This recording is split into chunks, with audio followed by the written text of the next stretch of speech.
Election commission نے ملک بھر میں 8 فروری کو عام انتخابات کے انعقاد کے 2 روز بعد قومی اور صوبائی اسمبلی کی نشستوں کے غیر حتمی نتائج جاری کر دیے۔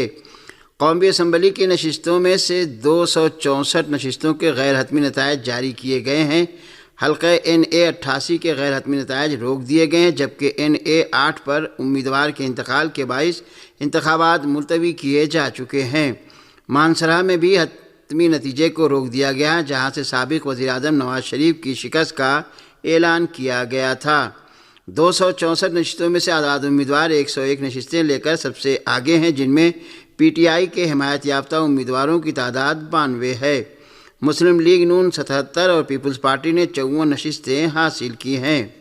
متحدہ قومی موومنٹ پاکستان نے 17 نشستیں حاصل کی، جمعیت علماء اسلام پاکستان نے 4 جبکہ پاکستان مسلم لیگ نے 3 نشستیں جیتی۔ استحکام پاکستان پارٹی نے 2 اور بلوچستان نیشنل پارٹی نے بھی 2 نشستیں حاصل کی۔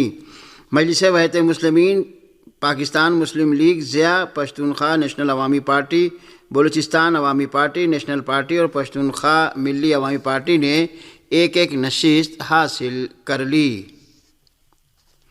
امیر جماعت اسلامی پاکستان سراج الحق نے چیف الیکشن کمشنر سے فوری استعفیٰ دینے کا مطالبہ کر دیا۔ جماعت اسلامی پاکستان کے امیر سراج الحق نے لاہور میں واقع دفتر منصورہ میں اجلاس سے خطاب کرتے ہوئے کہا کہ الیکشن کمیشن نے نون لیگ PP اور MQM کو سپورٹ کیا، سب کے لیے نتائج مہم چلانے کے مساوی مواقع نہیں ہوئے۔ انہوں نے کہا کہ یہ ووٹرز کے ساتھ زیادتی تھی، جس کی جتنی مذمت کی جائے کم ہے۔ انہوں نے کہا کہ جعلی الیکشن کے نتیجے میں جو حکومت بنے گی وہ بھی جعلی ہوگی۔ امیر جماعت اسلامی نے کہا کہ الیکشن کمیشن شفاف انتخابات کروانے کی آئینی ذمہ داری پوری کرنے میں ناکام ہوا۔ الیکشن کے نتائج بقول ان کے جعلی اور دھاندلی زدہ ہیں۔ اور اب فلسطین کی خبریں۔ صہیونی حکومت کے جنگی طیاروں نے ایک بار پھر فلسطین پناہ گزینوں کو خاک و خون میں غلطہ کر دیا۔ صہیونی حکومت نے مغربی ملکوں خاص طور پر امریکہ کی حمایت اور عالمی برادری کی خاموشی کے سائے میں فلسطینی قوم کے خلاف جرائم جاری رکھتے ہوئے فلسطینیوں کی پناہ گاہوں پر حملہ کیا، جس کے دوران 25 فلسطینی شہید ہو گئے۔ الجزیرہ چینل کی رپورٹ کے مطابق اس حملے میں 10 فلسطینی زخمی بھی ہوئے ہیں۔ یہ حملہ جنوبی غزہ کے مشرقی رفح میں کیا گیا۔ غزہ کی وزارت صحت نے ہفتے کی صبح کو غزہ میں شہید ہونے والوں کی تعداد 28,000 سے زیادہ اعلان کی ہے۔ مختلف ممالک اور اداروں کی جانب سے غزہ کے علاقے رفح پر ممکنہ اسرائیلی حملے کے منصوبے کے نتائج کی بابت انتباہات کا سلسلہ جاری، اور اس دوران عرب لیگ اور عرب ممالک کے بعض حکام نے بھی صہیونی حکومت کے حملوں کے خطرناک نتائج کی بابت خبردار کیا ہے۔ صہیونی وزیر اعظم نتنیاہو نے اپنی فوج کو حکم دیا ہے کہ ایسی منصوبہ بندی کریں جس کی مدد سے رفح کے شہری اس علاقے کو خالی کرنے پر مجبور ہو جائیں اور حماس کے باقی بچے مجاہدین کو بھی شکست ہو جائے۔ یہ ایسی حالت میں ہے کہ انسانی حقوق کی تنظیموں نے خبردار کیا ہے کہ گھنی آبادی والے شہر رفح پر حملے کے نتیجے میں وہاں انسانی المیہ رونما ہو جائے گا۔ واضح رہے کہ غزہ پر صہیونی حکومت کے حملے شروع ہونے کے بعد وہاں کے نصف سے زیادہ آبادی رفح میں پناہ لیے ہوئے ہے۔ عرب لیگ کے جنرل سیکریٹری احمد ابو الغیث نے جنوبی غزہ میں واقع رفح کے علاقے پر غاصب اسرائیلی فوج کے حملے کی بابت خبردار کیا ہے۔ یمن کی حکومت اور تحریک انصار اللہ کے رہنما نے بھی کہا ہے کہ صہیونی دشمن کو خبردار کرتے ہیں کہ رفح یا غزے کے خلاف کسی بھی طرح کا شدید حملہ ہمیں اپنی فوجی کارروائیوں کا دائرہ صہیونی حکومت کے اندر تک بڑھانے پر مجبور کر دے گا۔ حزب اللہ لبنان نے ایک بار پھر شمالی مقبوضہ فلسطین کے کریات شمونہ پر میزائلی حملہ کیا ہے۔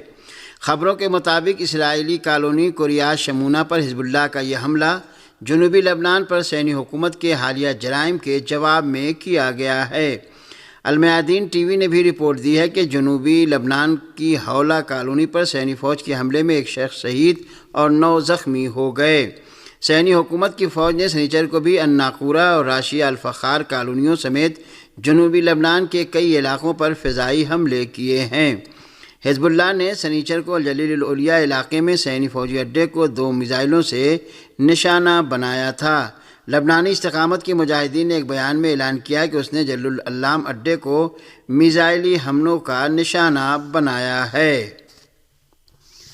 مقبوضہ فلسطین کے ہزاروں افراد نے ایک بار پھر تل ابیب کی سڑکوں پر نکل کر مظاہرہ اور صہیونی وزیر اعظم یاہو کے فوری استعفے کا مطالبہ کیا۔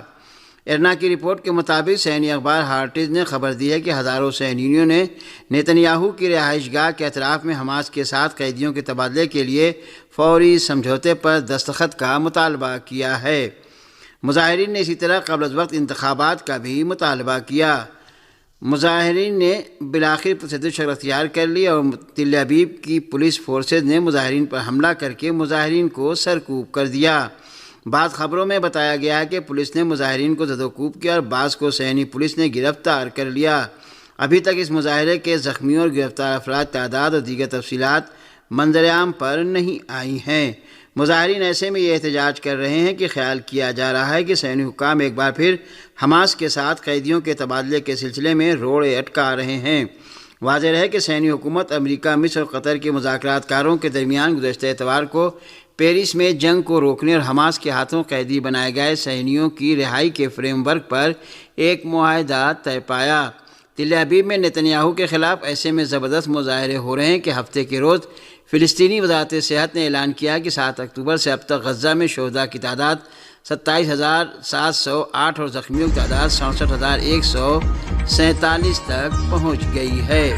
اور سامعین